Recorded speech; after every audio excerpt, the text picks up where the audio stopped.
Hello, ladies and gentlemen. Welcome back to the Bizarre Briefing. It is the January 2020 edition. It's our first 2020 episode. Wow. We've got to stack the house. New year, new me. I'm Bryce Castillo, joined as always with Brant Hughes. Hi, that's me and my resolution. End of sentence. That's all the people that we got here today. Yeah. David is busy working on launching a product, which we'll actually talk about a little bit. John is busy doing a last-minute edit. So it's just the two of us. It's an old school, kind of old school. It's just more of a skeleton crew, like you said earlier. Yeah. Because we even when we started doing this show, John was usually pretty good about being here. John Tilton. Yeah. He acted as the straight man to our wackiness. Yeah, he really was, right? Because John would either be the straight man or he'd be goofy. He's kind of got a goofy sense of humor, I feel like. But hello, everybody. Thank you so much for joining us. It's our first episode about 2020. I mean, we did an episode in January for December, but True. How it goes. How you doing, Brant? You know, I'm doing A-okay. I'm out and about. I'm working here out of HQ. That's right. And I'm living life. Living life. Weather's good. The allergies have kind of slowed down a bit. Have you? True. You've had the cedar fever allergy for a long time, right? I suppose so. I don't really track what I'm allergic to. Sure. So I definitely had a run there where I felt gross and miserable, and I don't now. So that's probably it. Yeah, that's probably it. It's like if people don't know, you in Austin, after a few years, you tend to develop an allergy to cedar because there's just so much of it here. I think even John is starting to get it. But in any case, hello everybody. Brant, I've got some heat. Okay. I'm coming in hot. Wow. On this one, we talked. Look out, everybody! We talked in either the last episode or the previous episode of that. I think it was the last episode that I upgraded my Adobe Creative Cloud suite. Finally, after 10 years. After three years. So I went from 2017 or 2017.1 to 2020, the newly released 2020, because our one of our remote editors, Matthew, uses 2020, and I wanted to try out using having him help me with an edit, and I'm very upgrade averse, let's say. I don't like upgrading my production software because I know 2020 or 2017.1. I know the bugs, I know the quirks about it, I know, but I got it on lock. Sure. Right. And so I did it. Mostly was fine, except for like the week or two right after we recorded last month's episode. I ran into this really bad bug. I wonder if you ran into this. Maybe nah. I don't know. So I'm working on the Scam Nation episode. Let me see if I can find which one it is. Yeah, I think it was. Was it the palming objects one? I think it was the palming objects. Where it's like, hey, what are the things that I'm holding based on how my hand is arranged? Okay, so paint me a mental picture of what's going on here. Sure. So this video does not have. Is this? No, this is not it. It's the monkey one. It's the monkey one. Was this 2 weeks ago? This was 2 weeks ago.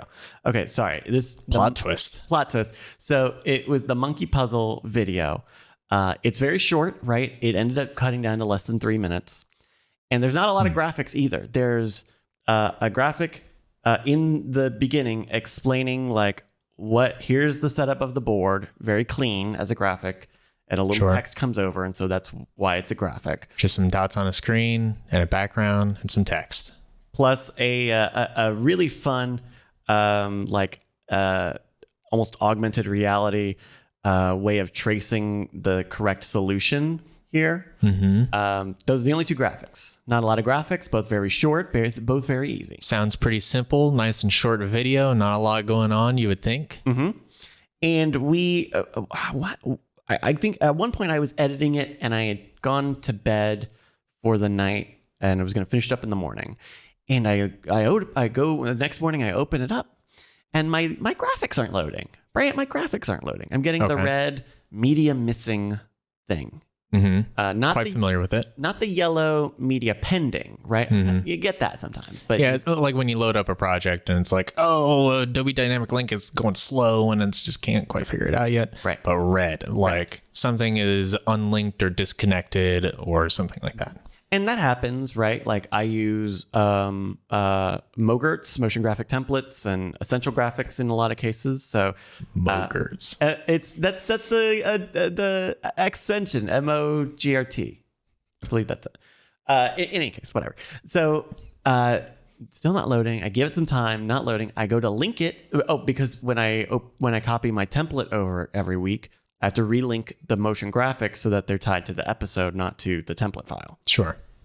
I try to go to relink it, and it's taking a long time, and it's almost like it's frozen, but it's not frozen, but it's definitely like still trying to load. What's going on? So I open up Adobe After Effects. Oh boy. And you know what Adobe After Effects tells me? Oh, this file's corrupt. We cannot do anything with this file. I'm sorry, your file is corrupt, sir, and we cannot do anything with it. We cannot help you at all today. Enjoy your day. And I go back to the auto saves, and the auto saves are not doing anything. And it's bizarre because it was working less than 12 hours before. It was working. Well, what it appears to have happened is that at some point, Adobe Creative Cloud, the app that manages your Creative Cloud suite, Right. had updated After Effects to 2020.0.1, whatever the first like minor update to After Effects was. And I don't know if they pulled that update, but I definitely saw very recent to the January 2020 date that I was editing this, people having the same issue because the After Effects update broke Dynamic Link Manager. And so I had to roll back I had to roll back After Effects. It was either After Effects or Premiere. It was one of those where it updated overnight or something, and I had to roll it back. I had to waste like 2 hours waiting for it to roll back. And that really stunk. Yeah, that sucks. That really stunk in a very notable way because it was just after I upgraded, and it's such a small thing, and it wasted so much of my time. So I am still on the 2020 train, but boy, I'm kicking and screaming. It's a bumpy ride sometimes. But you also have like a 2020 update issue. Yeah. Well, Or do you? I have no idea what version I'm on. I assume it's the latest or whatever because I just don't check. Yeah. But when If it's not a major .1 update, you're not even going to notice. Right. Yeah. So I mentioned previously that when I moved the computer over to HQ, all of a sudden I was getting new bugs, and Yeah. I couldn't really. It didn't make any sense why. Really, it doesn't because it's literally just a new monitor. Yeah, it was just a new monitor, and everything else was the same. And I figured it out. Oh. But I figured it out right after the worst of the bugs happened, which is whenever I would multicam, you put on multicam view and it pops up all of your cameras, and you can hit the number buttons to switch between them. Yeah. And I would do that, and I would press play, and you couldn't stop it. Ever. I get that a lot. I do get that a lot. I got that in 2017. I get that in 2020. And my understanding, well, I don't have an understanding of it, but I find that if you're using proxies instead of full-size files, it is less likely to happen. If you have if you have effects and like color correction turned off, like if you use the global effects mute, which is like a godsend for that also helps it not freeze up in that way. I've usually never had too much of an issue where it's like I need to play it, where it has to play the whole timeline out before it'll be responsive again. I guess I've maybe had 1 or 2 times, but mostly it takes like just a minute before it realizes what it needs to do. Yeah, so it's a bug that's existed for years, and they just never fixed it. Maybe it's hard to track down or something, because I think there are a variety of issues that could cause it.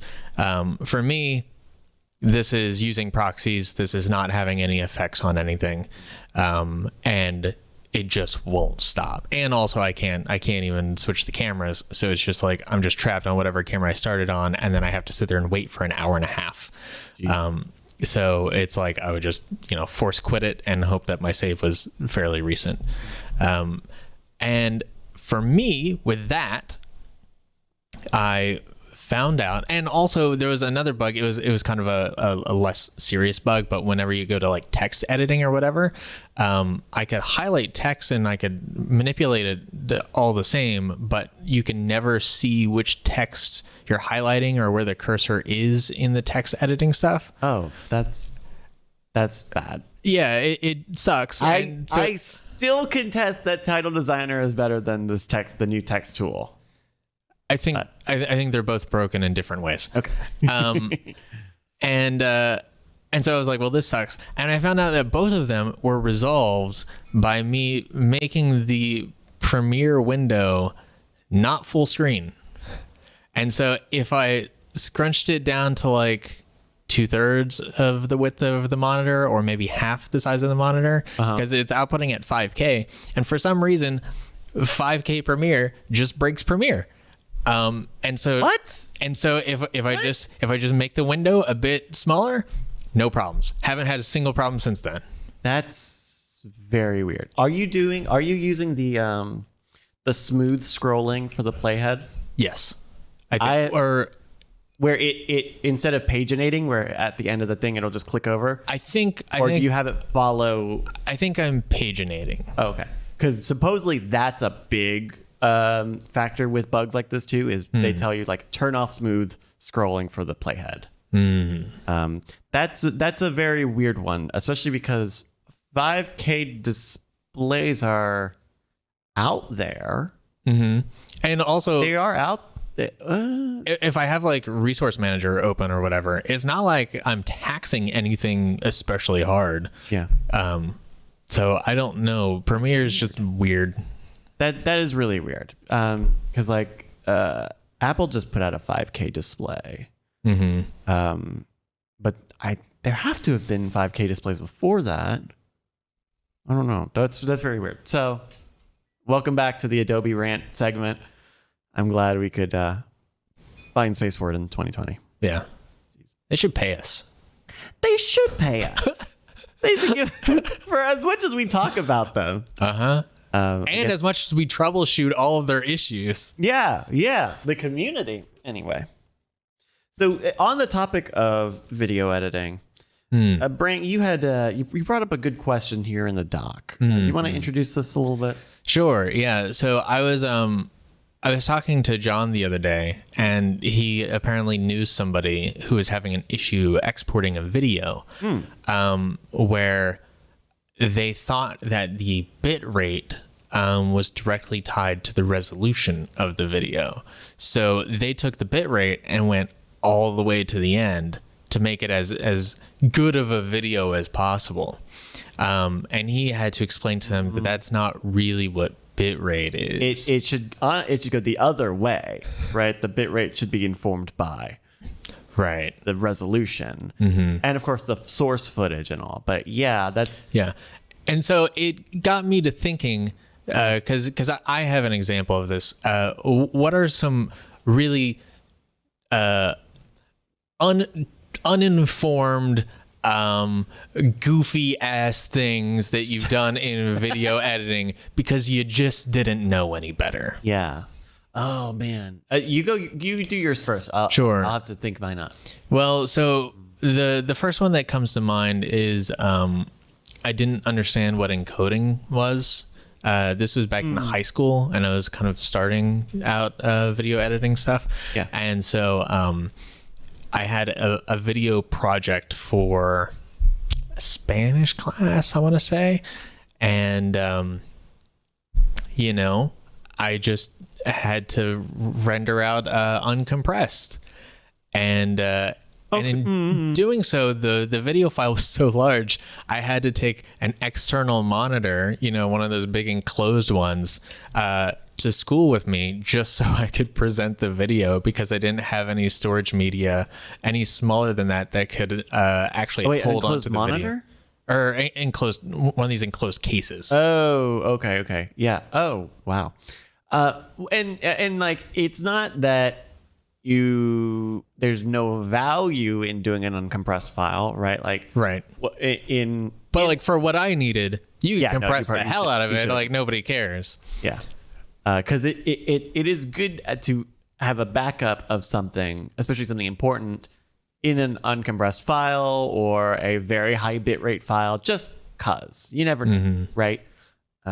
It's like YouTube. YouTube always says, just give us the highest quality file you got, and we'll figure it out. Because like over time, right? Like YouTube went from 4x3 to 16:9, right? But everybody was making everything for 4x3, and so now you have a bunch of like stamp,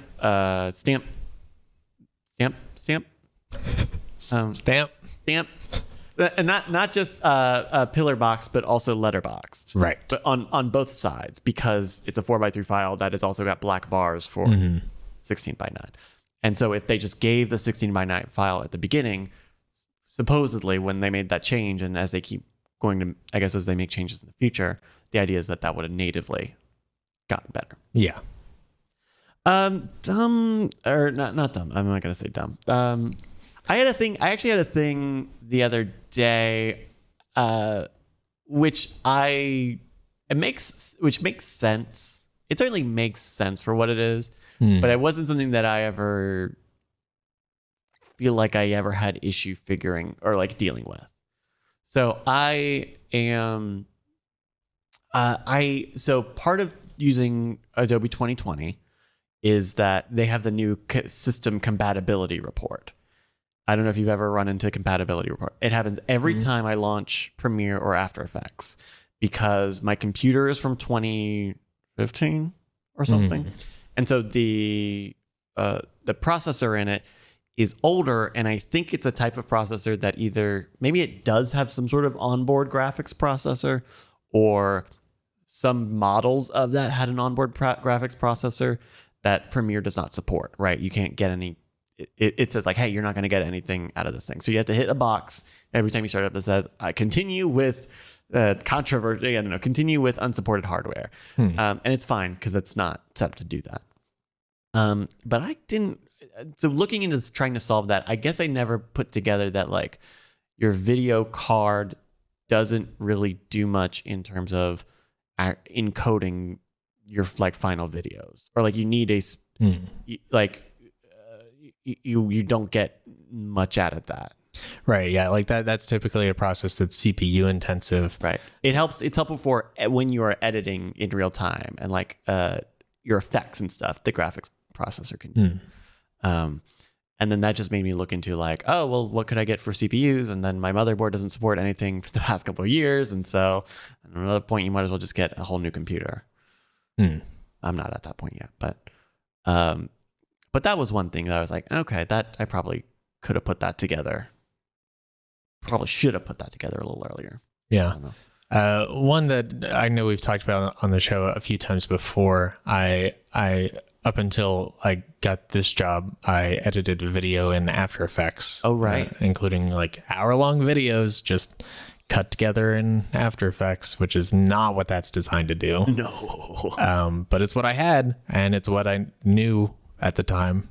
I was not familiar with nonlinear editors, did not know what that meant. So sometimes you just kind of... You work with what you got. Yeah. That's a work with what you got thing. Like, were you doing it just because you only knew about After Effects, or you were waiting to get like the right thing? Did you know you were not doing it the right way, but you didn't have time to switch over? No, I just didn't know about Premiere or any of those, because when I started doing video projects in high school, around the same time, I found Andrew Kramer's Video Copilot. Oh, sure. And so I was like, oh, this is amazing. Like, you could just have a program where you do these incredible visual effects. After Effects is great. And so I was like, oh, well, I guess people will use After Effects for video stuff. And so I started with that, and then just learned how to cut stuff together through that. Yeah. And then, it wasn't until I sort of saw the deadline demands of production and everything of doing videos for a living that I was like, this can't be This is not how right. this works. Yeah. So Let's see. Any other things? I feel like I don't have any too much more. Not that I like know everything. Obviously, I don't. But I'm trying to think. Like, I mean, one thing that I do now that is still kind of obtuse, but I know that it's obtuse, and I just haven't seen any way that gets better results, is the way that I edit audio.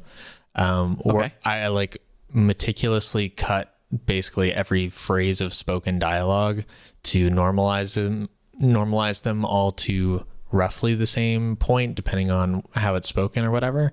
And so it's the single most time intensive process of any video edit I do. Yeah. But it's also, it sounds better than, software compression and gating, sounds better than basically anything because it's all hand touched. have we talked about the Premiere Essential tools? I think we've talked- touched on it a little bit. So they have Essential Graphics, which is like motion graphics and stuff. You can make stuff like here's a template of the way I want things, but I need to be able to edit the text, so I can set up an After Effects thing like this, so that I can bring it into Premiere, and Premiere will have the text boxes, and I can edit that in Premiere and easily make like graphics and stuff. They also have Essential Sound, which I think we've talked about off the podcast. But Essential Sound has been really cool, and I have been using it in like a hybrid way between how you do it, because I pretty much picked up how I do mine from watching you do it.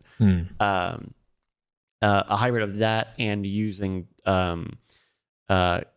not just compression but also some tools. So like it's interesting, Essential Sound, because you select a clip or multiple clips, and they have options for different types of audio. So you can say, okay, these are dialogue, these are sound effects, these are music, this is ambience.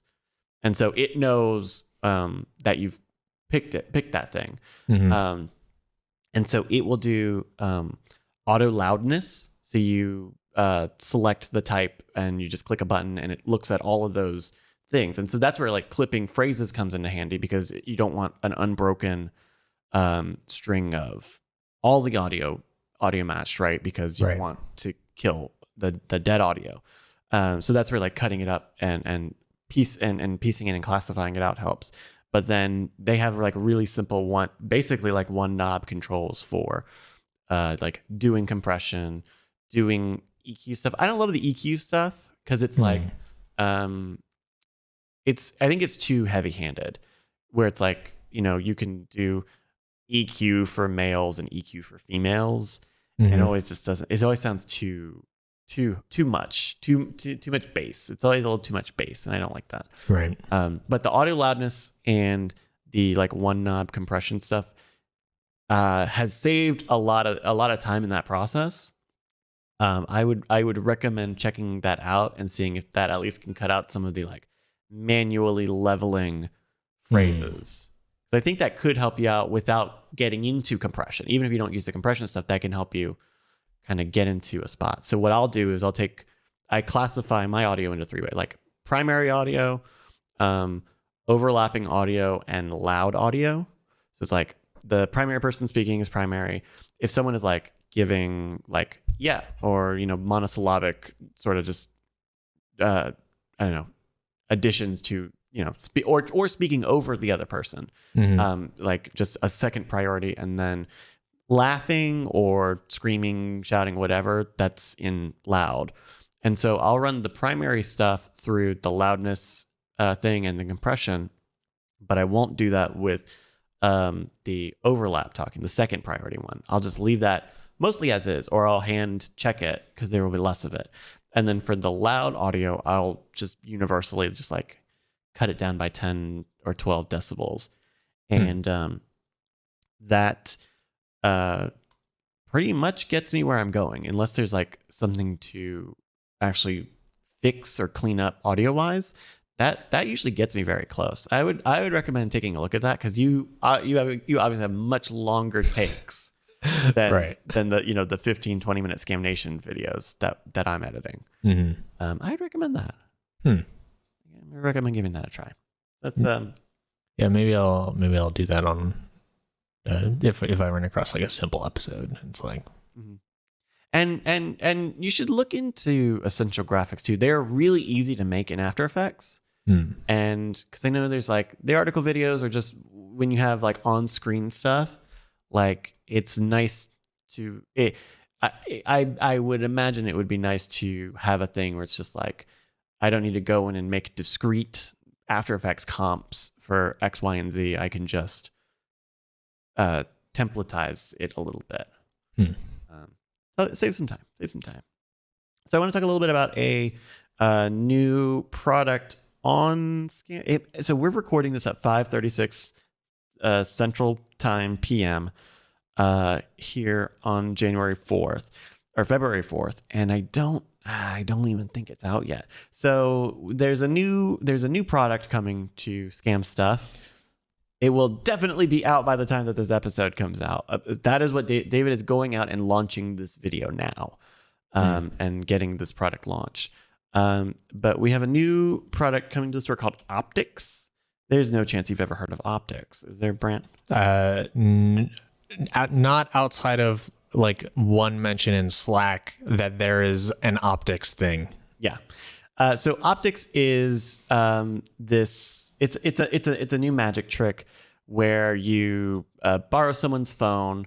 You have them record video on your phone of you disappearing the phone. So we if you're watching the video version, we're seeing it, and then you vanish their phone in front of their eyes, and then when they realize it, they've been holding their phone and filming the entire thing on their phone the entire time.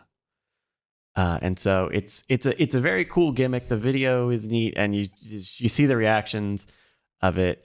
It's a pretty cool thing. And so we made a product discussion video with Brian and David that we were gonna launch last week, but I think there was some last minute things that came up, so it'll go out today. But check out Optix. It's now on scamstuff.com.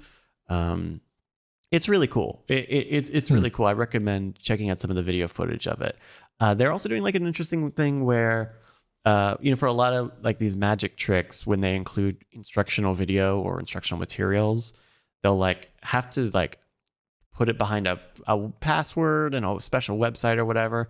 But I think all the material for learning Optix is quote unquote publicly available. Like it's an unlocked link basically, which I think is really interesting because part of the hype of this is like when Brian and David went to Las Vegas for DEF CON and Magic Live last year, supposedly it was like the talk of the town. It was like quote unquote the number one magic trick of Magic Live, which is a big deal, right? In the video, I'll take your word for it.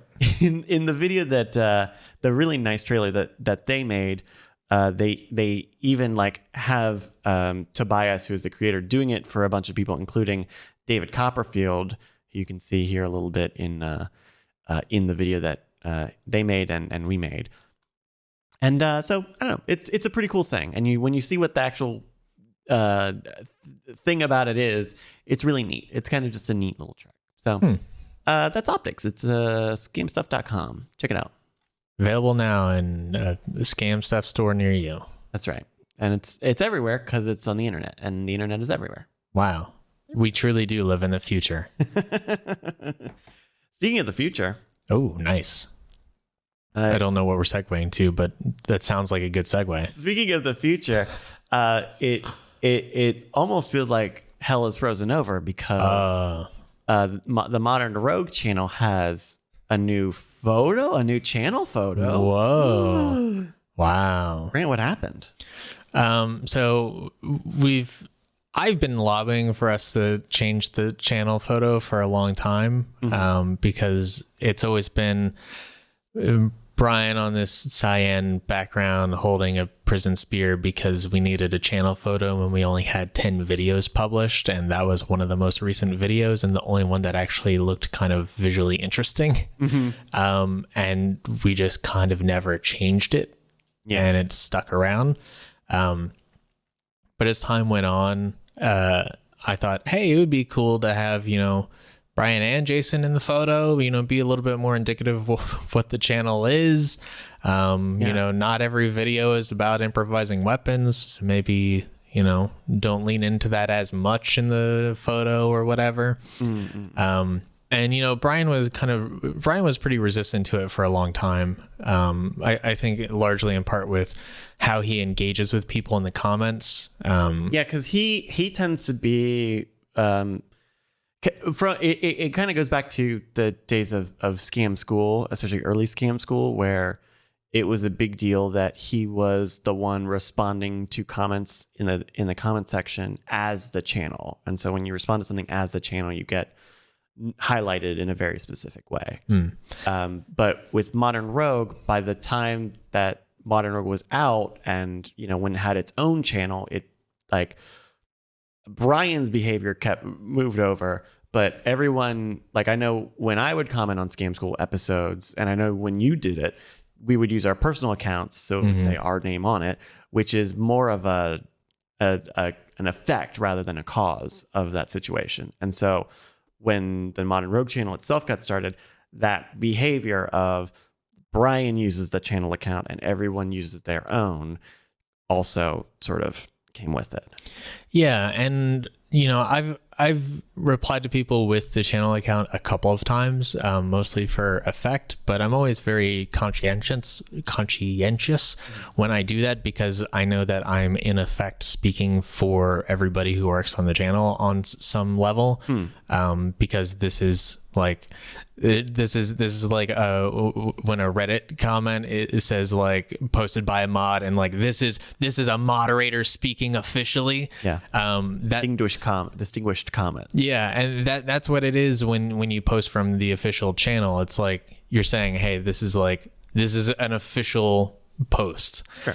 And so I try not to do it too much, but I think Brian always really liked the idea of there's never any confusion about who's actually posting the comment here, because you can see that it's my face on the photo. And it's not about confusion, it's about creating an opportunity for everyone to use that tool. Yeah. Well, you can see where the ships pass in the night, and it's also funny because I've definitely seen people who get responded to by the Modern Rogue channel. They're like, "Oh, that's so cool! You guys responded to me. Who posted this?" Yeah. And so clearly because no one signs their posts because it's only Brian. It's mostly Brian using it, and so Brian just thinks they see Brian's face. Yeah. So anyway, I think that was a large part of his sort of resistance for a long time, but I think he's kind of started to come around to it lately, especially once I kind of explained to him that it might seem like a big deal that we're changing the photo now, but if we wait longer, it will only get more and more of a big deal to change the photo ever. Right. And so it's if we change it now, then we can just change it in a week, and then whatever, it's just a new thing, and that's fine. So we had this episode come out where Brian and Jason play Scotch doubles while playing pool. Brian versus Jason for the fate of the channel. Yeah. Quote unquote. And they needed some sort of stakes to play for. And, if you say money, then it's not really real, because who cares? And also that it's kind of illegal. Sure. Also, we got to talk. Was this the last of our pool videos? Yes.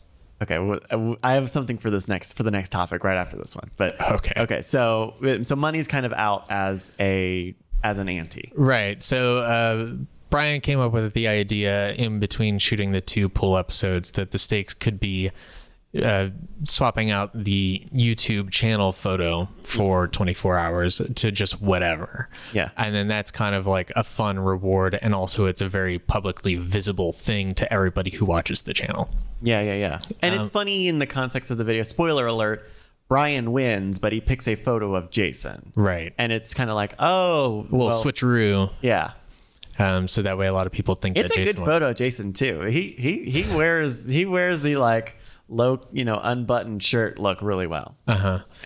And yeah, so we did that, and then we had to actually change the channel photo, and I don't know if you're aware of this, Bryce. Google. So I remember, I know that especially like channel banners, right? The descriptive banner on the channel where it's above the thing and it's a big graphic. That's a pain in the ass to design and to upload. Oh yeah. You have to make like the most important stuff is this tiny strip that people see, but you have to create like 4 times as much pixel data up and down. Yeah, you have to upload a 16:9 photo, but the important part has to be in this like 8:1 sort of ratio. And even then, it's not like full width. It's like the hotspot is in the middle of all that. So I know that's really annoying. And I remember that was so old of a feature on YouTube that it was like ingrained into Google Photos and Google Plus. That you had to have like the photo over. You couldn't just upload the photo. You had to like put it in an album. You had to go to the page and like put it somewhere, but like make it so people can see it, but make it somewhere so that you could go to the other tab and click on the photo, and hopefully it takes it and it works and it looks good and it doesn't take forever. So now that would have been, years ago since I've touched it. And lots of things have happened. Google Plus has died. Google Photos has become a part of Google Drive. YouTube has got their new look. So, Brant, how's that experience? It's still not great. Yeah. For context, you have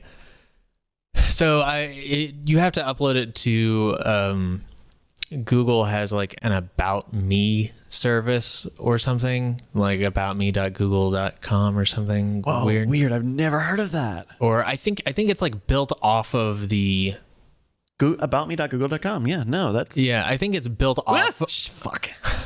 I think it's built off of the backbones of Google Plus or something, or just like any one of a given number of Google services that sort of semi-exist, but nobody really cares about. I don't like that I could click on a thing on a Google search and have my phone number be the very top thing that it shows. I really don't like that. You could have displayed a lot of other information before the top of the fold had my whole fucking phone number. Please do not steal my phone number. I'm sorry. Continue. Mark a note for editor. I Bryce. got it. Oh, that's so bad. Oh God. So you have to go through that, and then you have to say, okay, well now I'm gonna change out my profile photo, and it says, okay, so upload your photo, and it does the circle and in the square upload, and then it's like, okay, cool. It'll take a little while for this to show up, and I was like, okay. Google's a big.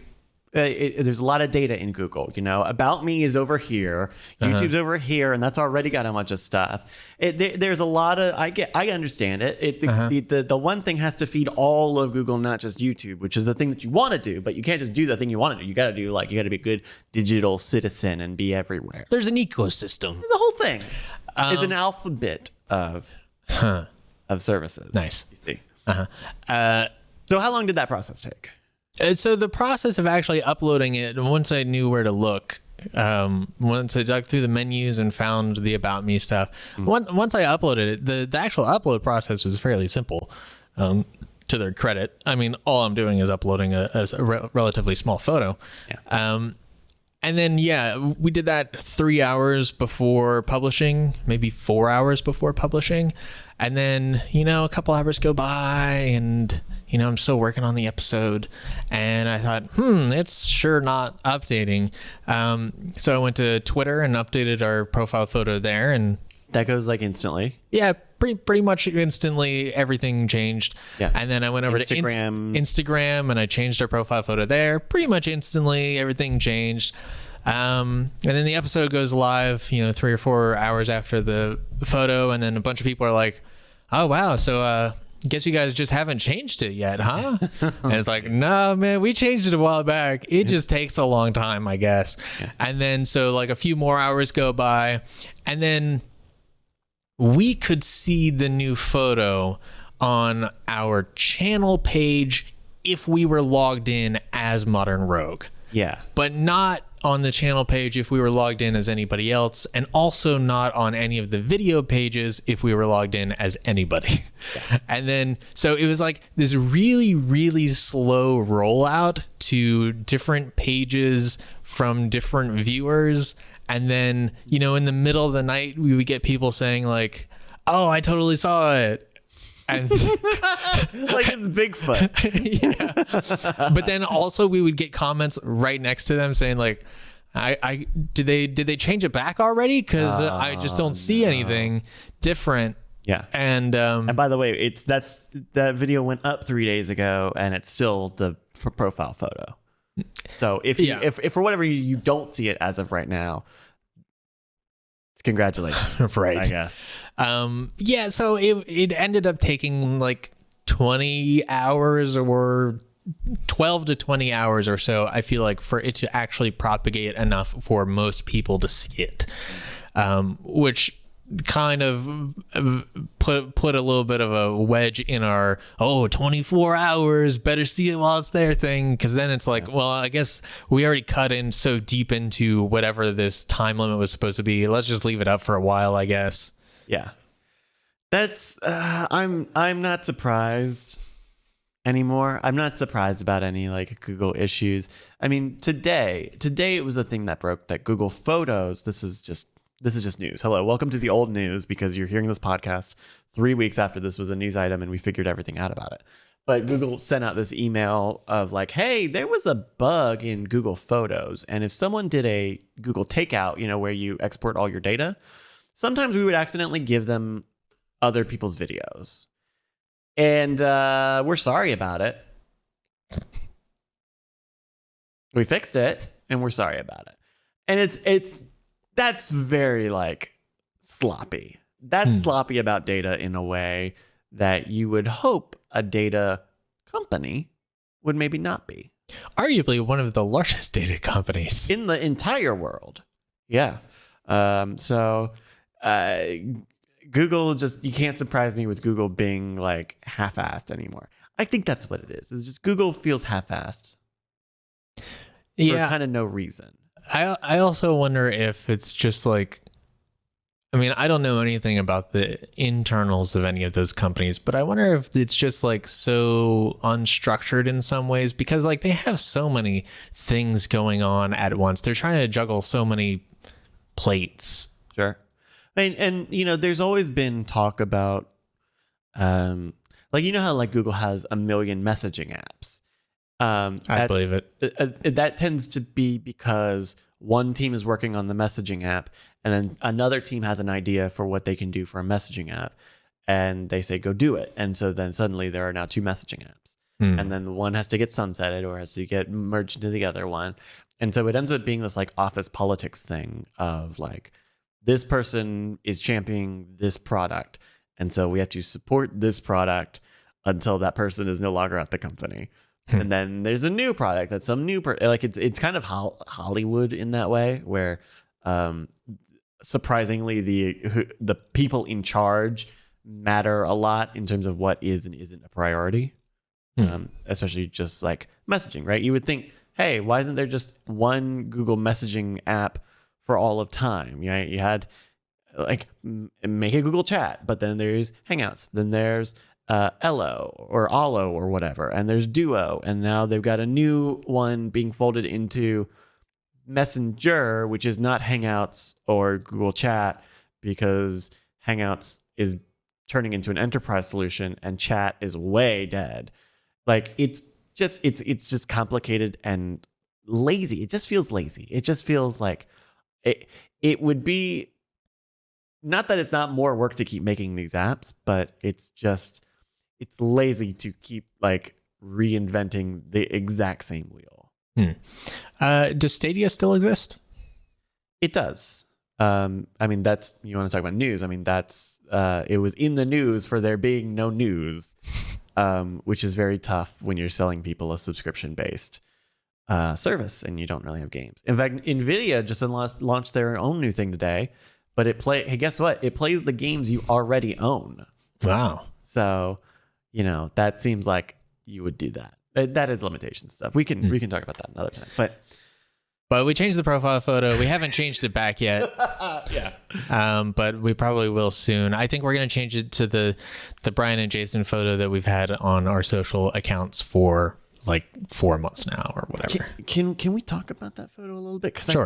I think it's okay. I think it's okay, but I think it's a little too. Oh goodness, that's Modern Rogue Show. Modern Rogue Show. I don't know what that is. The other one. It's a little like monochromatic almost. I almost feel like I would like the background to be like a pop of color.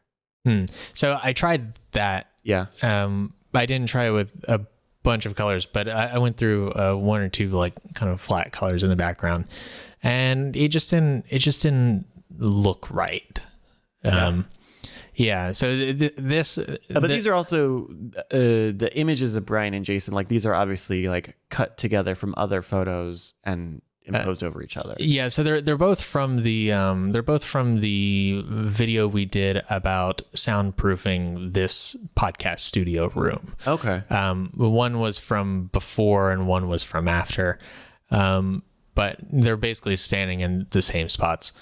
But yeah, I kind of cut them out and replaced the background. And the background is, it's just a gradient, but it's the gradient color that the wall actually is behind them. So I just kind of, because originally there was like one sound panel behind Jason, I think. Yeah. And so I just basically said, let's just pretend that sound panel wasn't there. And it looks pretty close to what the wall was, just not as much texture. I am open to suggestions, but frankly, I feel like we haven't really had much to work with in this kind of capacity. Yeah. I mean, I think the next step, or I mean, there's probably, this is probably okay for, like you said, you looked at other colors and that's probably what it is. But I think the next thing would just be taking a photo for the profile.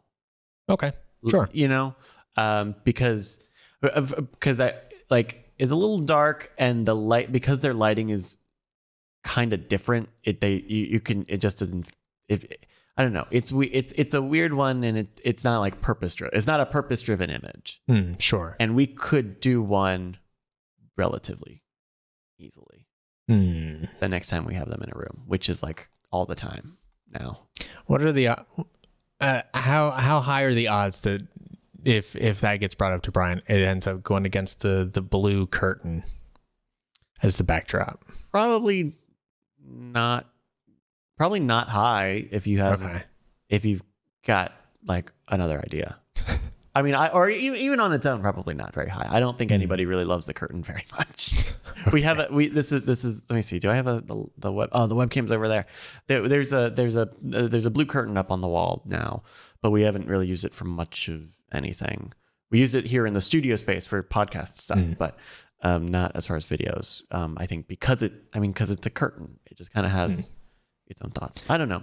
We used it for the original thumbnail of the 2019 retrospective. Oh, sure. But yeah, I think that would be a nice, because I think we're all dancing around new profile photo, and we should just like let's make a process where we're all there at the moment and coming up with a thing, and then no one is like circling it anymore. We're all in it. Sure. Which is not a condemnation of any. Yeah. My primary purpose was let's get rid of Spear Brian, and whatever goes in that place, I'm probably cool with. Yeah. I think we can put in there. We can make something really striking that is purpose driven in the way that Spear Brian, because I think Spear Brian is benefited from it just being the one, just being him and having the very like notably different background of the blue sky. So I know there was a photo that Brian had posted in Slack that like was okay. I think a right. fan had made it, but I think it still has the same issue of just like being kind of monochromatic. And I don't know that there was much conversation about it, but yeah, I don't know. I think we can watch that space, watch these spaces. How about that? Watch these spaces. Speaking of space, we were occupying space last week. Doing a new Scam Nation shoot with bit of a stretch. with Alan Paoletti. You've seen him on Scam Nation many times before, especially recently. He came down or up. Did he come down or up? Up. I don't remember which way. He's somewhere in Texas. He's in one of the Texas cities, and he joined us for a night. Over. One of them.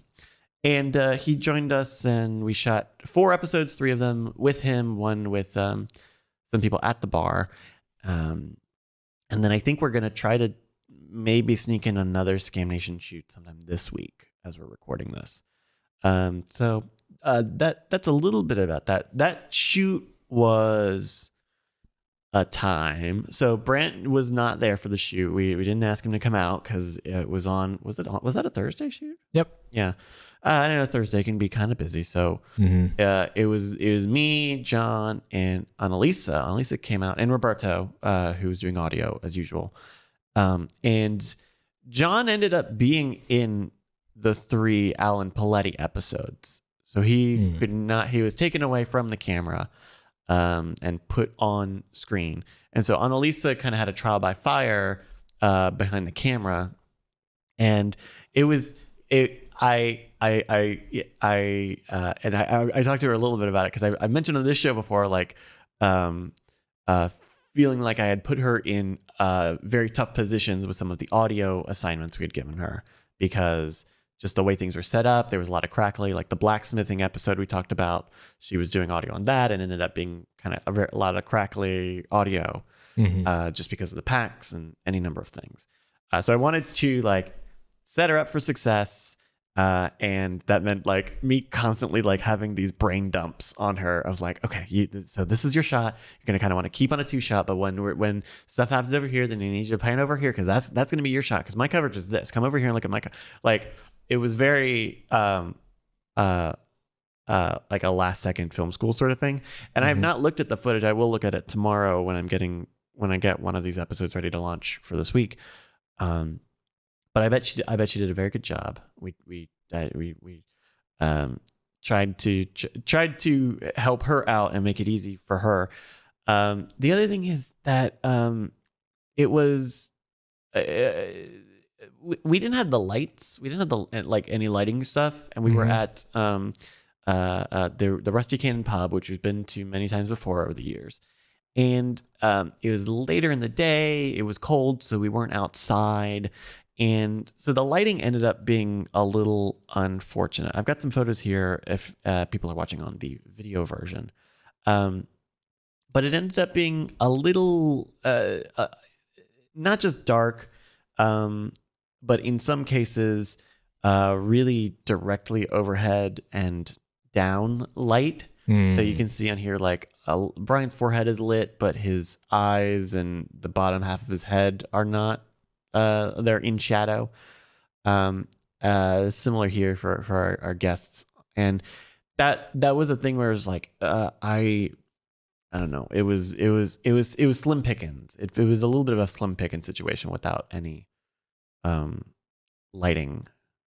Yeah, that's kind of a tough spot to be in. Yeah, and the thing I think more so than the bad lighting, the thing that was tough for me to make the decision to do was to like crank up the ISO more. A lot of it was on 1600. A good amount of it was on 3200 though. And I've had bad experiences with like low light and underexposed stuff, as well as like really grainy stuff, because I'm not like a great colorist. And so I don't know the fine tuned stuff to make that stuff, to bring it up and make it look good without being really, really grainy. Right. So that's another thing that I'm just hoping went well with that shoot. And then like every time we did a trick, um we would have to like they would forget a card or two, and then we'd have to like redo stuff when we do pickups. It was a little it was a little tough. And so we'll see. I hope this is a lot of confidence I'm projecting on these new videos that are going to come up and hope that people watch. But it was a time.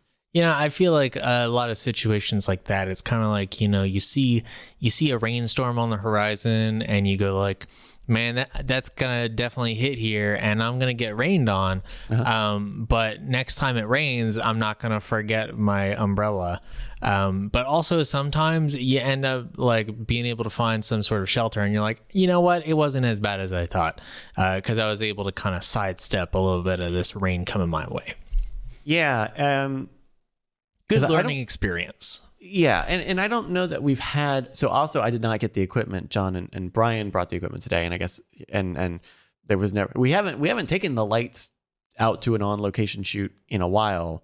That wasn't like the soft boxes, and even that was like a while ago. So I don't think that it crossed anybody's mind to do it until we were in it. Rookie mistake. So that's that. Gosh. Shoots. But so hopefully we'll have another shoot maybe possibly this week, depending on the weather, because I don't think we have another we didn't have a Modern Rogue shoot over this weekend, and I don't think we have one this coming weekend either. Oh, do we not have one coming up? Not on the Google Calendar. We're running a little low, but I think we've got 2 or 3 weeks to get back into gear on that. Yeah, I think some stuff. My understanding was that some of the February stuff got canceled or moved in a weird way. So I don't know. Nobody cares about this. Nobody cares about canceling shoots. One other Scam Nation thing. We did like, I wouldn't call it an unlock, because it's not really a thing that you would call an unlock, right? It's not the type of content you would do an unlock, call it an unlock. But we put out, just January 29, we put out the extra credit episode 7 False Cuts and Shuffles out as a public video on the Scam Nation channel. Can I have a super quick aside for a second? Sure. I'm pretty sure I edited this all in After Effects. No. I think so.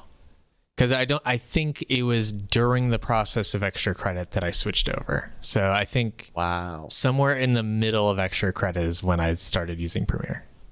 That would make sense, because there are some files going and looking for the files of this. There are the way that the files are arranged, it doesn't look quite right. And such that it would make sense if it was like, but I don't know. It's weird. I'm not a forensic scientist on files and stuff. Sure. It also took me a while to figure out like a smart, organized filing system for footage and data and everything. Yeah. So, but it's also like a 40-minute. Like it's the full shebang, right? Where Brian teaches John a bunch of false cuts and false shuffles. Supposedly it's doing well. I think it's one of the weird things of the YouTube algorithm where it's 40 minutes long, and so if people watch it, then it's like, oh, I'm going to show this to a lot of people because the watch time is very high because it's a very long video, right? Which is tough because with Scam Nation and me being really the only editor on it, we've been trying to keep edit times down because there's a bunch of other stuff going on. And so I don't really know. I don't really know what if that's gonna. I know Brian has been very like, oh, the watch time is very, very good on this 40-minute video. You're like, obviously it's gonna be, but I don't know. So the other weird thing about this, and I brought this up. This is kind of, I guess, a little related to maybe something we talked about earlier, but I don't even remember what that was. This video may only be public for a limited amount of time.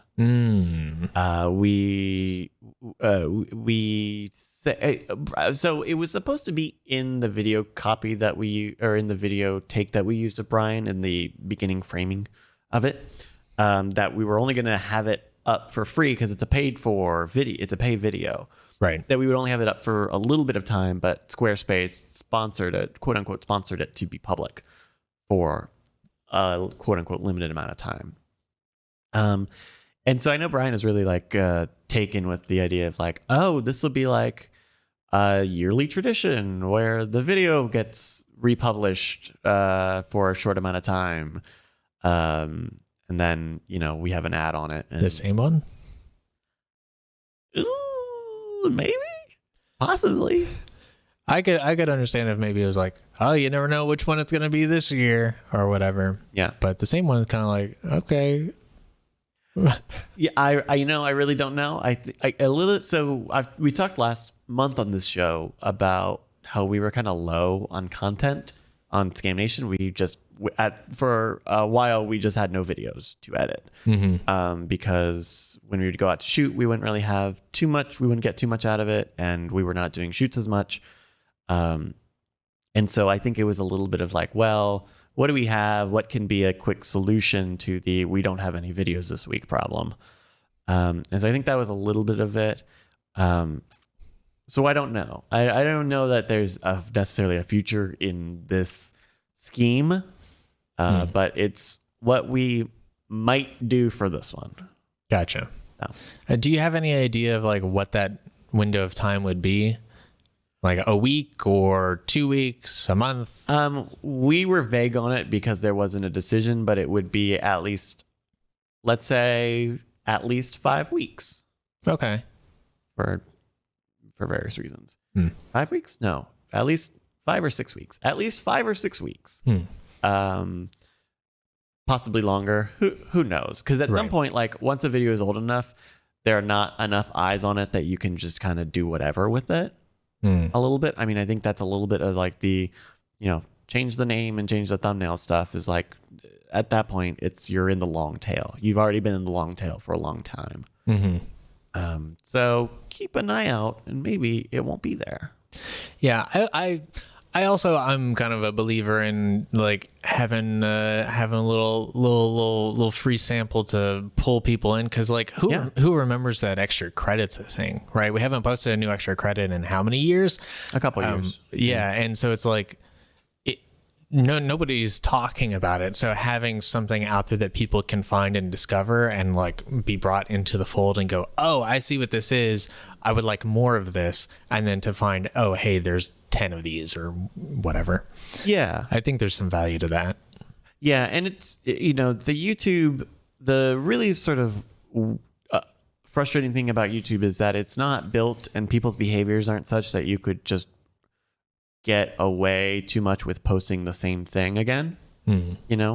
I follow the BuzzFeed Tasty channel, which is their like cooking and recipes and stuff channel, and I have only been watching it for a year and a half or so, and I very rarely watch their videos. Sometimes I will watch it if I see something that's interesting, but it's not like an everything for me.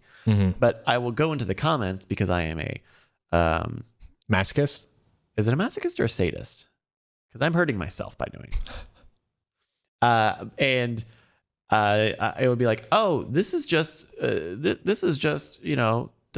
10 3 ingredients video that you did sometime at some point. And I just go, I don't even know what that is. I thought I was watching easy dorm room recipes, but this is supposedly some other thing. So it's like they kind of get away with that because they're just so hulking and they have so many videos that they do constantly. Right. Where I think most people would never kind of get away with that. Yeah. Yeah. Well, I mean, we had Skim Score Remix. There was obviously work put into that and it became a different product. Yeah. But also a lot of times it was kind of just the same video with the ads cut out. Yeah. It's very weird because in a place of like digital ads or digital ad sales, right? You look at podcasts, which have had in the past year or two dynamic ad insertion, where when someone requests a file, the server puts in the ads on demand, and it sells that ad based on where the person is and what the ad rate is at the time. And so it's technically seamless to the person who's listening, but it becomes this like impermanent ad space where with YouTube, with these brand deals, which like are a thing, like for as much as Google would want everyone to just use AdWords and the built-in Google ad ad insertion tools, people do brand deals, and those live forever. There's not any. We talked about this when we were talking about replacing videos last month or the month previous, and if you give people I mentioned this at the time, if you give people the option, suddenly you are going to create an entirely new like wrinkle to brand deals in a way that Google would especially hate, but would make maintaining a YouTube content library almost impossible.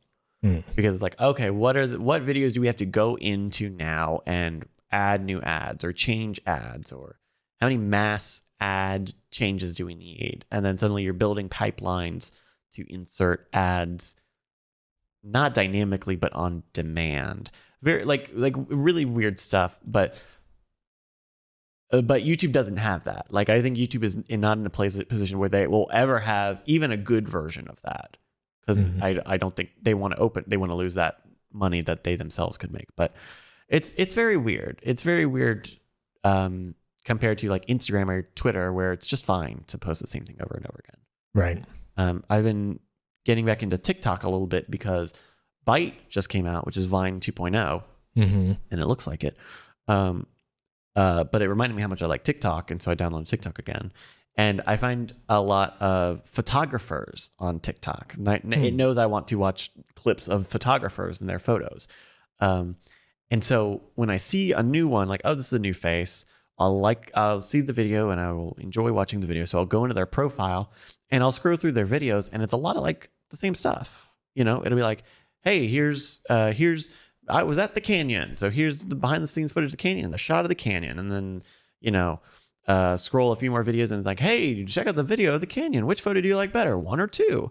Like, it's a lot of that stuff of like reusing content, recent content, but reusing it, and like no one cares because TikTok is not chronological. It's not chronological in the slightest.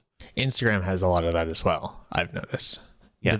Depending on who you're looking at, but a lot of people, photographers, definitely dip into it sometimes, where they're just like, I don't really have anything going on right now. Let me just dig up this old photo that I like and post it up, and everybody will be happy about it again. Yeah. And especially because Instagram has the archive tool where you can like put a post on ice, disappear it from your profile, and make it come back again, or just never put it back up. But you can kind of remove something in place, and then when you post something new, it's like, oh, didn't you post this before? And they scroll and they never find it because you've removed it. But it's just weird that YouTube, I think, is never going to get out of that in a way that I think it could in a good way, but I don't think that's going to happen. One small production note about that video, the extra credit video. Yeah. Because that was before you came on board. Right. So the cameras we're using here, one of them is a GH2. Okay. Because we had recently gotten a single GH2. Oh my goodness. And one of them is my 5D Mark II, which could only record like 11 minutes at a time, something like that. And then one of them is Brian's old Canon Rebel. Oh, they have a T3i, I think. Yeah. Yeah. So it was a real hodgepodge of scenarios and a lot of starting and stopping to get through some of these early extra credits. Yeah. Well, yeah, I'll tell you, I did watch this before we published it even.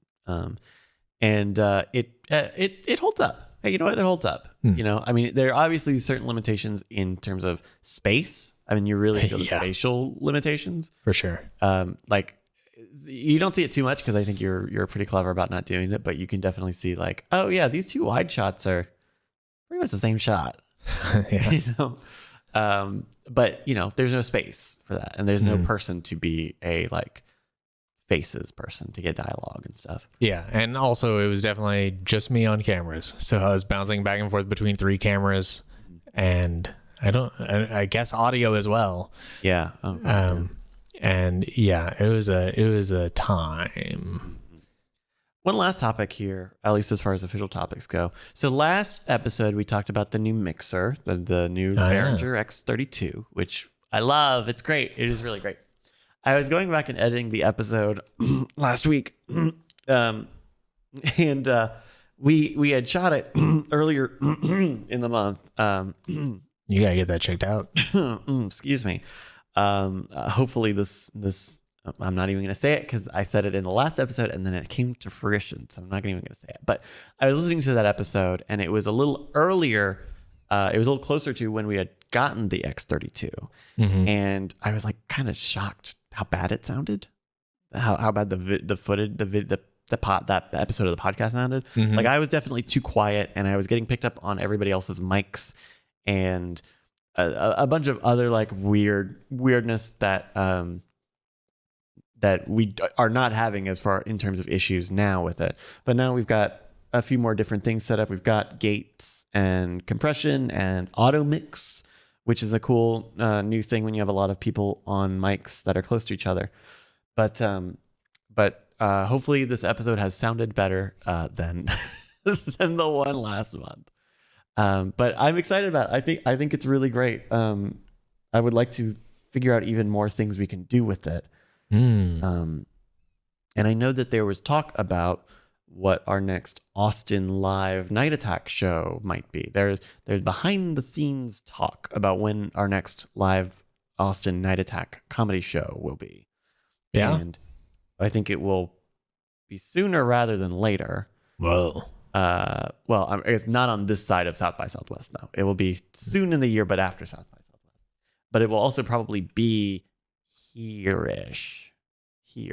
So we could actually like use this bad boy on a live show. And it'd be really cool. Because I mean, that's what it's made for. It's made for, I mean, you could power a whole goddamn arena with this thing. And so I'm excited about it. That sounds fun. Yeah. It's pretty cool. It's a bright spot. It's a very bright spot in the past like couple months for me. Yeah. I really dig it. Also, as we're talking about new audio stuff, Brant, if you look down at your feet, I'm sure you've already seen it. We got a new speaker down there. Yeah. I think that's one of the speakers that you had actually ordered for your desktop initially. Or no, it's not. No. Sorry. There was talk about like, should we repurpose those in this scenario, but it was a little big in this case too. But I was thinking about getting some for home. And so I think those got returned, and this is a JBL 3 Mark II speaker, and rolls off the tongue. Yeah, and it's nice. It's nice to have like an XLR speaker for the stage section there, because we have been using that also JBL pod. So you go find it. We have been using that JBL pod for so long, and it's all like mini jack based. So the connection is like unsecured. It's got an old 30-pin iPod connection on the top, and on that backside there's an 1/8-inch jack. Yeah, you can kind of see it there. There's an 1/8-inch jack where you connect into it, but part of the trouble is we got the new mixer, and the new mixer is just long enough away that our audio setup to it did not work without buying new cables. And the stuff that we had, the adapters and stuff that we had, would like crackle and pop if you like stepped near where the adapters were at.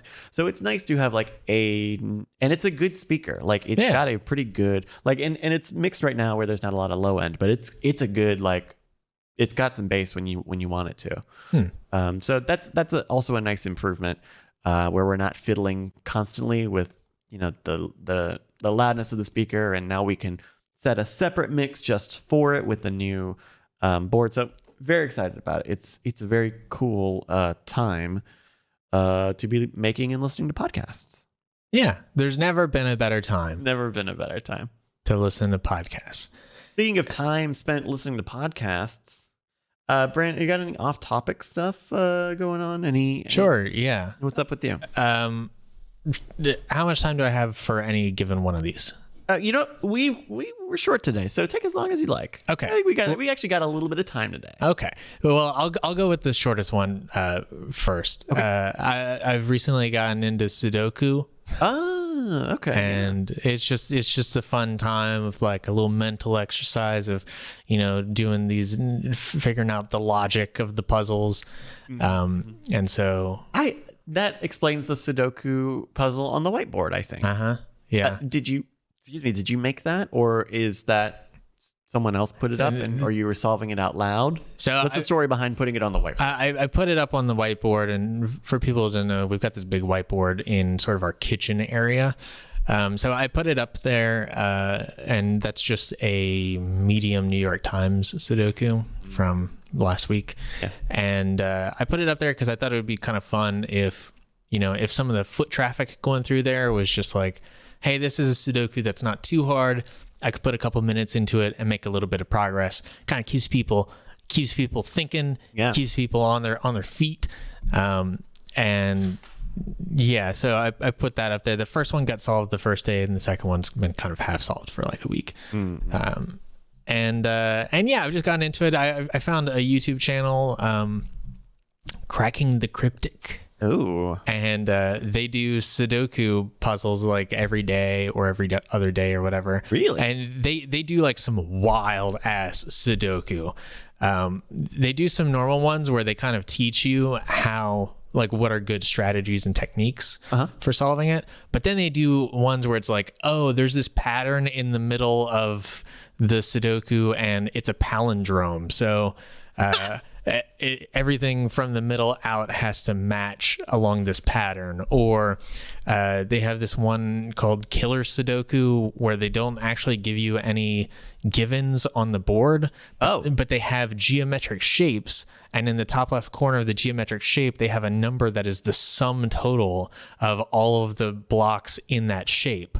And so you have to like logic out, okay, there's a sum vertically across these four shapes, and it can only be whatever numbers. It's wild. that's pretty cool. Yeah. How are you playing the New York Times one? Is that just on the web? Yeah. Okay. They have I've talked about it before. They have a very good crossword app, and you get all of those puzzle games when you get the crossword subscription to the New York Times, but none of them are on an app, and so it's kind of tough to play. But that's pretty cool. Yeah. Okay. And so I'm sort of getting into, like, I'm at a point where most medium level Sudokus are kind of A little easy for me, but I don't quite have enough of the techniques down for the expert stuff. So the expert stuff usually takes me an hour or two, depending on the difficulty of the expert. Oh wow. But it's a good fun time. Yeah, that seems like it would be. I guess because I now I can't help but compare it to crosswords because I've been doing the New York Times crossword stuff on and off and on for a little while now. And like they kind of go all out for that because it's like an institution now. And so like every week they'll do like a live stream of them doing the Thursday game, which is like a mediumly difficult puzzle, but they'll like live stream them playing it and everyone shares answers and it's a whole time. And you would think they could do something like that for Sudoku, but it's tough because it's all numbers. Yeah. But that's pretty cool. Sudoku. Yeah. Sudoku. Go play a Sudoku someday. Go find a Sudoku. Yeah. Anything else going on? Yes. So I started watching The Expanse. Okay. And then I finished watching The Expanse. And it's very good. Yeah. It came off of recommendation from Kyle Hill of Because Science and also Adam Savage, who has a cameo in The Expanse. Really? The new season? No. Oh, okay. In season 2, I want to say, maybe 3. So there's 4 seasons, and the show is great. I love it. It's a space show. It's a people are living on many planets, and now people have the human species has differentiated because of those living on those planets. Yeah. So space exploration has become a thing. It's set in the moderate near future-ish sort of area, and they're like, yeah, we've colonized Mars, and we also colonized the Kuiper Belt, and people have started growing and evolving differently, and they have their own cultures and their own dialects and languages and everything. But there's also war. And everybody's really tense because they're on the brink of war. Everybody has... Spoiler alert. There's going to be war. I mean, episode 1 starts with like a text thing that's like, hey, war is about to start. And so there are different factions depending on where you grow up on. And yeah, it's really cool. It feels like a really rich environment. And like the environment is so rich that the characters feel really unique in a way that, like, I think back on something like Game of Thrones, which has 1 billion characters, and I don't know who any of them are. It's so tough. It's very annoying. Even after having seen the entire series, there are countless characters who it's like, I don't know your name. I don't know your relation to literally anybody. I don't know what your motives are. I just know whether or not I should be afraid of you, I guess. Yeah. But The Expanse actually has a fairly large amount of characters, and they kind of cycle through them, and they all feel really distinct and easy to follow, and you understand what their deal is, and it's really good work, and I enjoyed it quite a bit. That's nice. Yeah. The Expanse. Anything else? My last thing, earlier in the month, there was a surprise Mac Miller album that was published. Yeah. For people who don't know, Mac Miller died 1.5 years ago or so. It was really kind of devastating to the hip hop community, because he was just like, he was a dude who struggled with drug use for a long time. But he was just like such an incredibly positive influence on the people around him. There's so many people who talk about how they just like, they got their first break because, Mac Miller was in their DMs or whatever, like talking to new up and coming artists and giving them shots and stuff. And like, nobody has any bad stories about Mac Miller. He was just like such a cool dude. And there was this he died like a month after his album Swimming came out, and I think Swimming is an incredible album. He was like a week away from going on tour for that album when he died, and so everything kind of went silent for a long time. Everybody knew that he had a tremendous amount of work in the vault. As a lot of musicians, he just was constantly working and always had music that was in various stages of being finished. Yeah. And early in January, his family put out a statement that was like, hey, this is his album. And it was a really gorgeous paragraph of them saying that they're about to publish this album and what it meant and everything. And so they basically got John Bryan on, who helped produce a lot of the music in Swimming, and he did the score for Eternal Sunshine of the Spotless Mind. Oh, okay. And he's also worked with a lot of musicians, especially in hip hop and stuff. And so he was actually working with Mac Miller on Circles before he died, and apparently it had gotten fairly close to finish. There were a couple tracks. Yeah, there were a couple tracks that still needed to be determined whether they're on the album or not. And so after a while, the family contacted John Bryan to just come in and finish everything up and make sure that it was ready to go. And so, yeah, they just kind of had this surprise drop, and it's a really interesting album.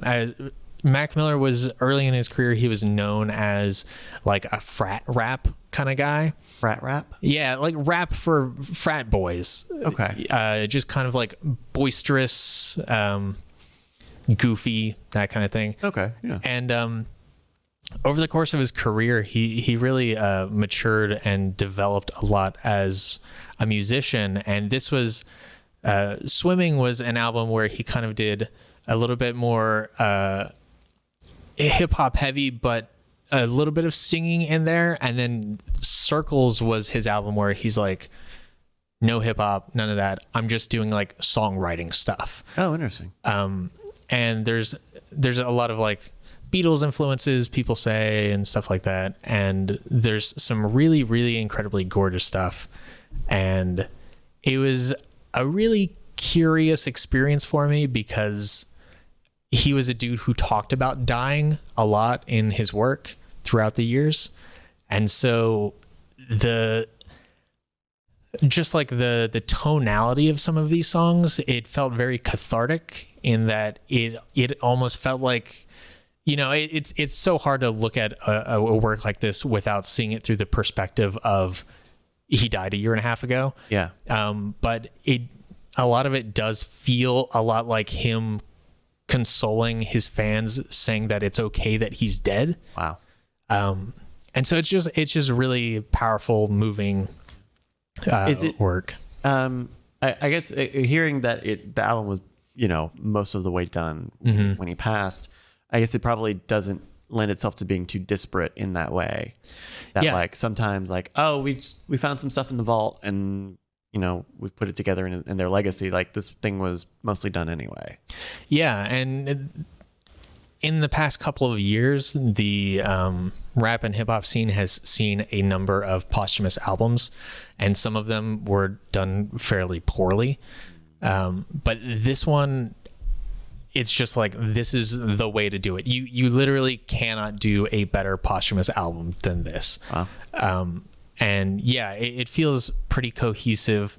There's like one track that kind of didn't work for me too much, but most of it is just like really, really great. And I bought a vinyl of it, the record. And so that'll come in a couple months, and it's the first vinyl I've ever bought, and I don't have a player or anything. So it's just like, I'll figure it out when it gets here. That's pretty cool. You can get cheap vinyl players. Yeah. But you can't have a cheap one for it. you know how I get with this stuff. I'm gonna spend like 7 months researching record players. So yeah, very cool. But it's great. Everybody should at least go listen to it once. Circles from Mac Miller. Yeah, Circles. MAC, right? Yes, MACMILLER. Also, there's a video component, and that's how I listened to the album the second time. The first time I listened to it just on Spotify. The second time I watched it on YouTube, and there's a playlist. And so they made music videos for every one of them, and they're kind of like. Are they mostly like graphics and text? Like so cheap stuff, because I imagine they wouldn't have started any music videos until the album was done. Right. So if you pull one up, I think you'll get the idea really quickly. It is a lot of like graphics and stuff, and a lot of times they incorporate footage of him into them.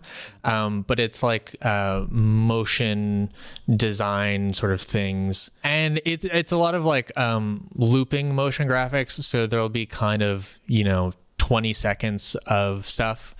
And some of them evolve a little bit more than others will. One of their big singles, "Good News," kind of evolves throughout the course of the music video, and is a little bit more of a proper music video.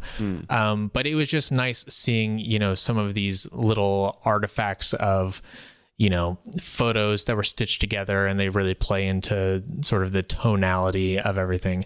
And "Good News" actually does have footage of him working on the album in there as well. Nice. Yeah, and it's just really nice. It's good that they did that little bit of extra work even on some of the songs that probably didn't have a fuller budget for music videos. Because like you look at like the one that we just looked at with like a him flying on an eagle, and this is just a looping animation.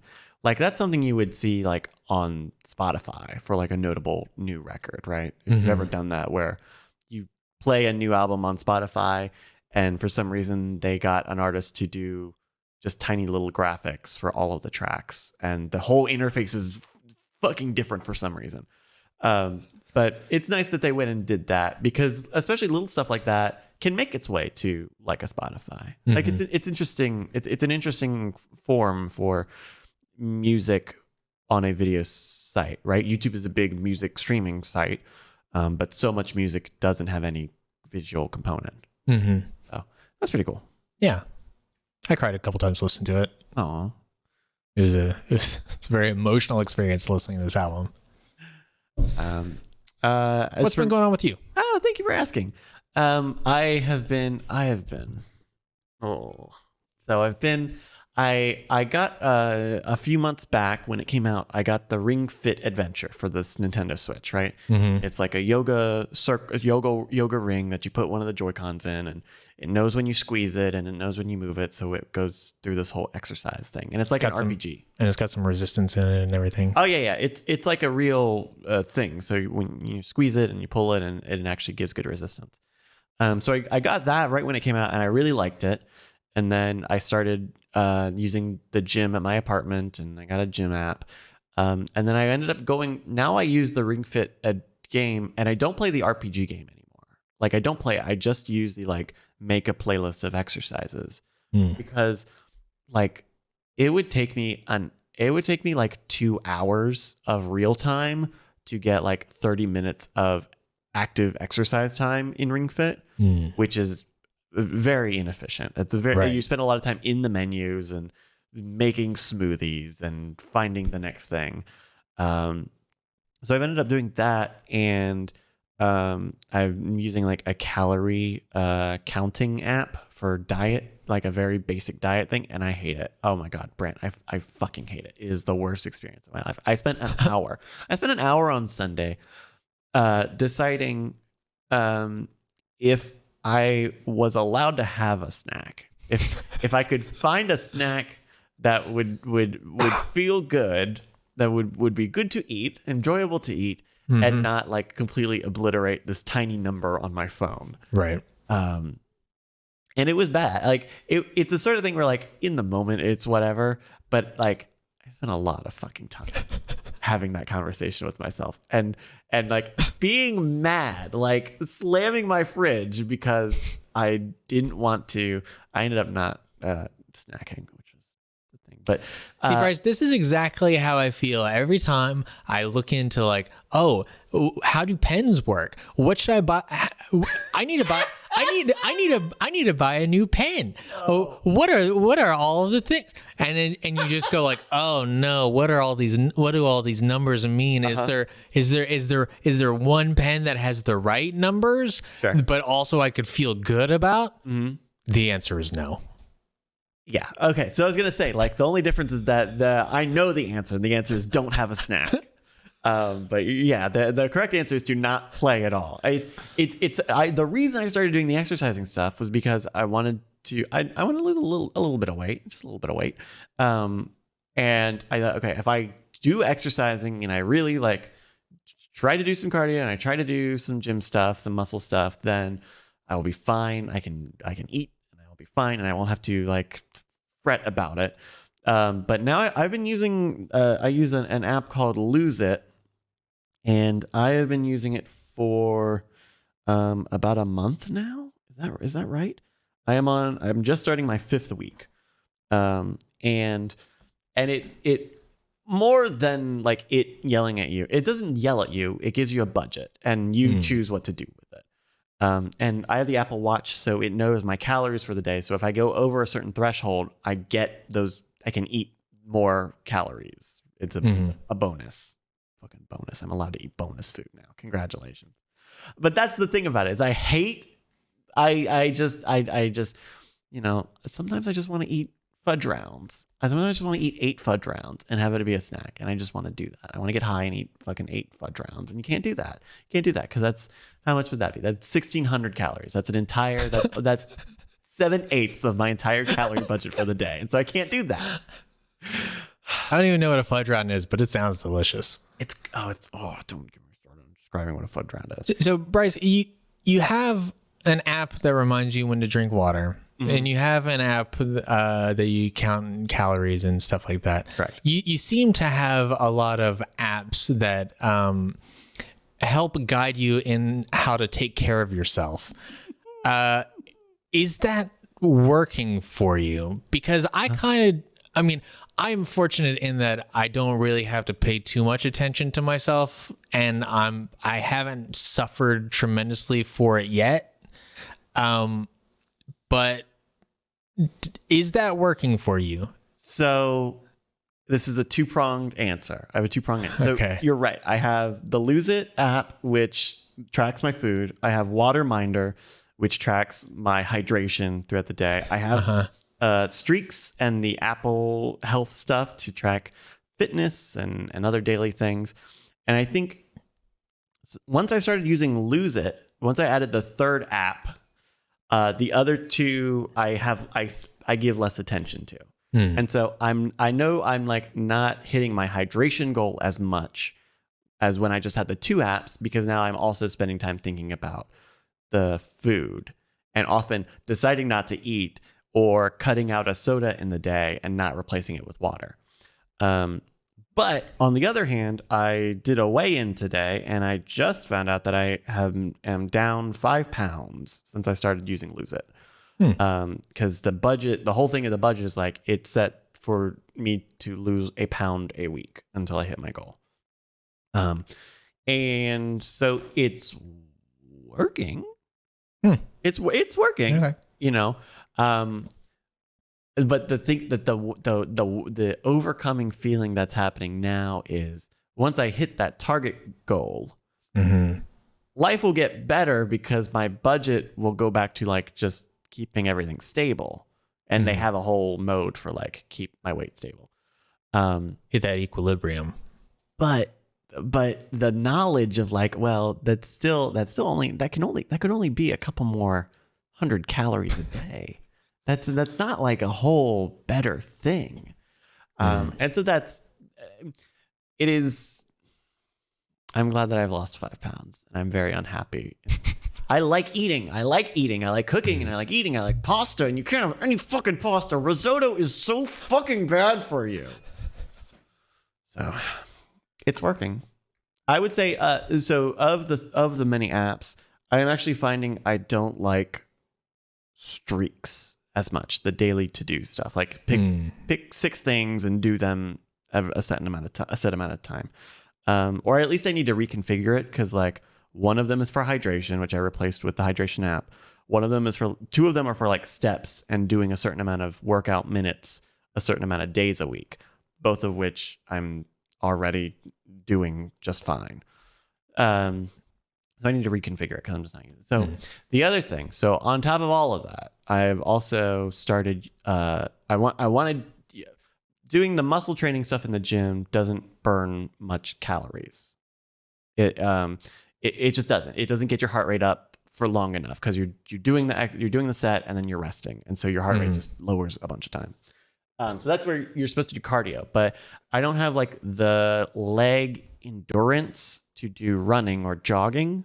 I mean, I'll go walk, but like the Apple Watch, you have to hit quote unquote a brisk pace for it to count as an exercise minute, which is all based on your heart rate, but you have to get so fast to raise your heart rate anyway. So I've actually started also incorporating the popular video game series Just Dance into the whole pie. It's actually filling in the cracks pretty well. Like doing 30 to 60 minutes of it is really fun, and it does a very good job of burning calories. You know, I break a sweat and I have a good time doing it. I recommend the 2017 edition because that has the most songs that I know, and I've ended up liking a lot of the songs I didn't know, and so that's giving me optimism for maybe trying some of the other newer ones. I would definitely just like cave and get they have like a subscription to Just Dance. So instead of buying a new game and just a disc of songs every year, they have like an online library of songs. But my Nintendo Switch is not currently going on the internet. We're not doing the internet on the Nintendo Switch. And I don't have the camera for the PlayStation 4, because you use the camera, or I guess one of the wands, the move wands. And so that's filled in the gaps a lot in honestly a fun way. I would recommend if you're having trouble getting into like running or jogging or like even biking and you want cardio, pretty fun time. Just Dance. I believe it. When I played Beat Saber the one time that I played it, I was like, oh, this is just moving around. But then you kind of get into it for a little bit and you're like, oh my God, my body has never moved this much before in my entire life. Yeah. And that's, you got really a thing on your head. You're holding 2 joysticks. You're doing a bunch of stuff. Yeah.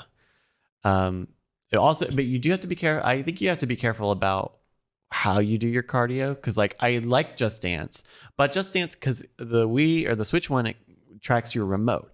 And so it's a lot of like arm stuff. And I focus on the arm stuff because I want to get the points and I want to do very good in the video game. Right. But I have to like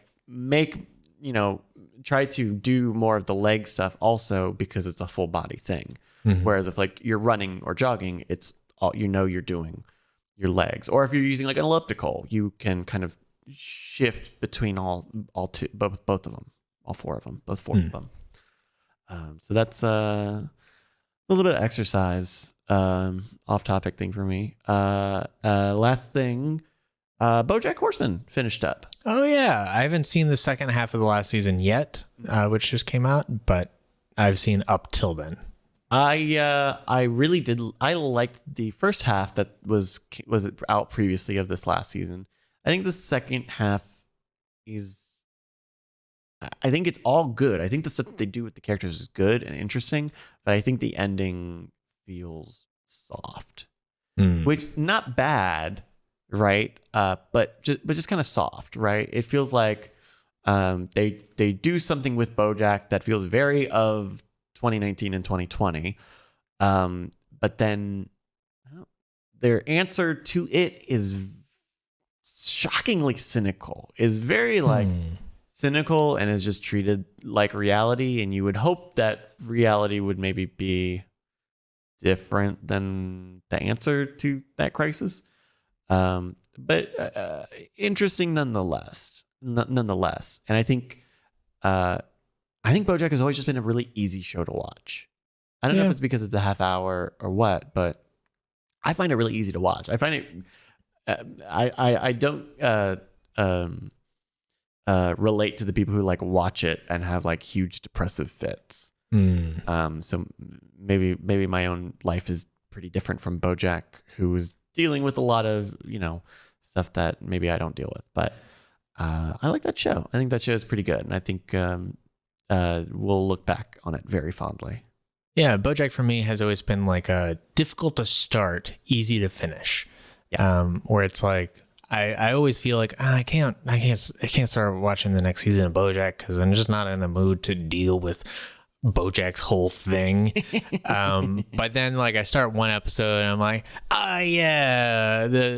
all these characters, they're all fun and they're doing a crossover joke. This is a crossover episode? Yeah, and it's like, oh, that's fun. And then before I know it, the season's over and I enjoyed the ride. Yeah. And that reminds me that I started using this new app or service called Tracked. Do you know about Tracked? I feel like you might know about Tracked.